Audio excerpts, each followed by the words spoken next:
मी आत्ता कामाला निघाली आहे आणि मी तुमच्याबरोबर एक गोष्ट शेअर करणार आहे आज. तर जेव्हा मी इंडियामध्ये होते तेव्हा म्हणजे इंडियामध्ये काय सगळ्यांनाच असं वाटतं ॲक्च्युली इंडियन लोकांना की बाहेरगावी राहणारे सगळे लोक खूप शिकलेले आहेत किंवा ते लोक खूप वेल टू डू आहेत त्यांच्या लाईफमध्ये और ते फायनान्शियली खूप स्टेबल आहेत और ते मोठ्या मोठ्या पोस्टला आहेत का आउट ऑफ म्हणजे त्यांच्या कंट्रीमध्ये. तर ना ॲक्च्युली हे मिथ आहे.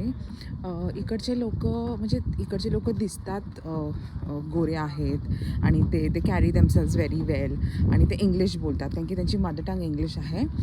त्याचं हे अर्थ नाही आहे की ते लोक खूप वेल टू डू आहेत.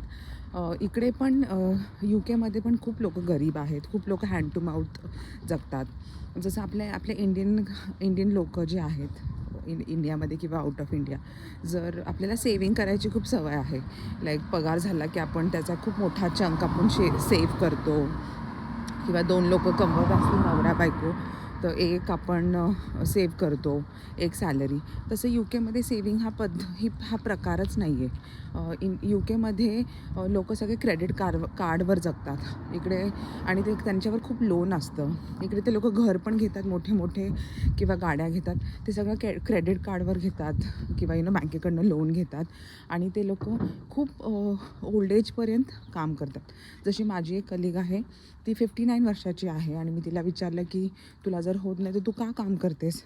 ती मला बोलली की माझ्यावर खूप लोन आहे आणि लोन भरायला मला कामाला जाणं मॅन्डेटरी आहे.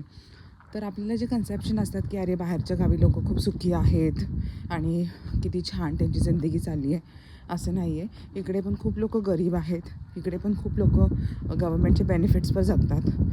मला असं वाटतं की इंडियन लोकच आपण खूप इकडे राहणारे इंडियन्स जे आहेत तेच खूप वेल टू डू आहेत किंवा ते चांगल्या पोस्ट्सवर आहेत इकडे कंपनीजमध्ये किंवा हॉस्पिटल्समध्ये. तर हे कन्सेप्शन माझं चेंज झालं जेव्हा मी UK मध्ये आले. तर जर तुम्हाला माझा आजचा व्हिडिओ आवडला तर माझ्या व्हिडिओला लाईक करा and do subscribe to my YouTube channel. Bye.